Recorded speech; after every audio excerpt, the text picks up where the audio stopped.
Coming up on Mountain News this morning, a fire leaves part of one Southeast Kentucky towing business with some major damage. And some Pike County students got to have a little fun while taking part in a special program. Dedicated to Eastern and Southern Kentucky, this is WYMT Mountain News this morning. Good Tuesday morning to you. I'm Dakota Makris. We are coming up on 5 o'clock here. Thanks so much for waking up with us. Let's take it on over to Brandon for a check at that forecast this morning. And Brandon, so far, well, it's looking like some ground clutter out there, I guess. Well, there's a little bit of that. There's also a little bit of shower and storm activity in parts of southwest Virginia. Let's go ahead and take a look at it on live pinpoint Doppler radar, and you'll see. We'll zoom in just a little bit, kind of show you what we're looking at over toward Norton, between basically Norton and Castlewood, and then back down toward Pennington Gap and back over toward the Bell County, Harlan County line over there with southwest Virginia. So just be careful out there this morning. They're just kind of popping off, but you're right, a lot of ground clutter across most of the area. UVA-wise, wanted to see if we could see anything over there. That's the closest camera to those storms.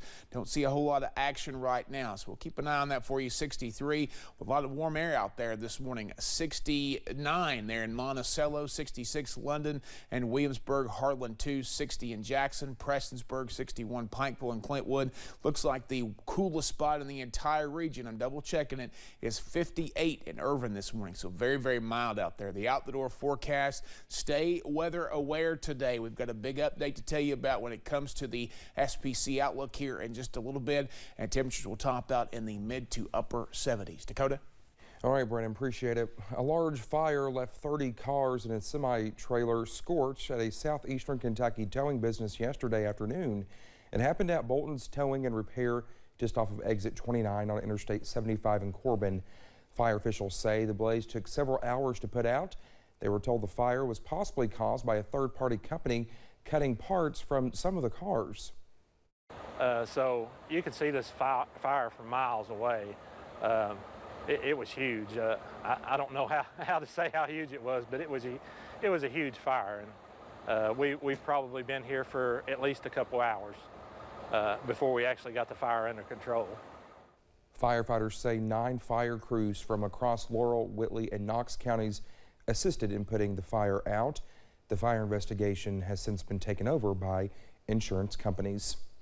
A Powell County family is asking for help this morning after the place they called home for more than 60 years was lost to a fire. Several days ago, Michael Frazier's childhood home was destroyed in an electrical fire. He says seeing the aftermath will never get easier.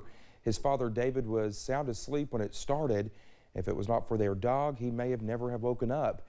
They saved some special family memories, and their Bible was spared too, but the place their family called home for 4 generations is not salvageable. It's hard. It's hard to see the place that you felt safest in the world no longer here. This is my home. This is where I was raised. A lot of memories here. If possibly can, I'd like to come back here, you know. Michael Frazier is a Republican lobbyist, so he knows how tough it can be to unite the General Assembly. He says once word got out that he felt the love and support of lawmakers from both sides of the aisle. One Pulaski County middle school teacher is suspended while a controversial assignment is under investigation. It comes after a student was videotaped in a Ku Klux Klan costume on a school bus. School officials say the student was dressed as part of a history assignment. A member of the Lexington's NAACP says this kind of situation is allowed to happen far too often in schools. I think there needs to be a large-scale initiative for sensitivity training. It should be mandatory. Pulaski County Superintendent also says he's deeply apologetic for the situation and is taking immediate actions to address the matter. In other news this morning, the Pike County School District's Jobs for America's graduates spent Monday celebrating the county's differently abled students. The annual Special Olympics was hosted at Northport Academy. They invited FMD classes from every school in the county to take part in a day of fun on the field.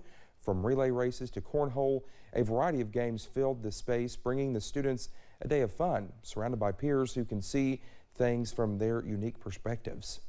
To watch them all come here today, and they're all representing their schools, they're all playing the games to the best of their ability, and they're all winners. Well, he says the event is also a great way to bring the schools together to celebrate some special athletes. Well, thank you so much for getting your Tuesday started with us here on Mountain News this morning. Coming up, how wildfires continue to rage in one part of Canada. And we continue to track an approaching system that will bring the chances for strong to severe storms to our region later today. I'll have the latest in about 3 minutes.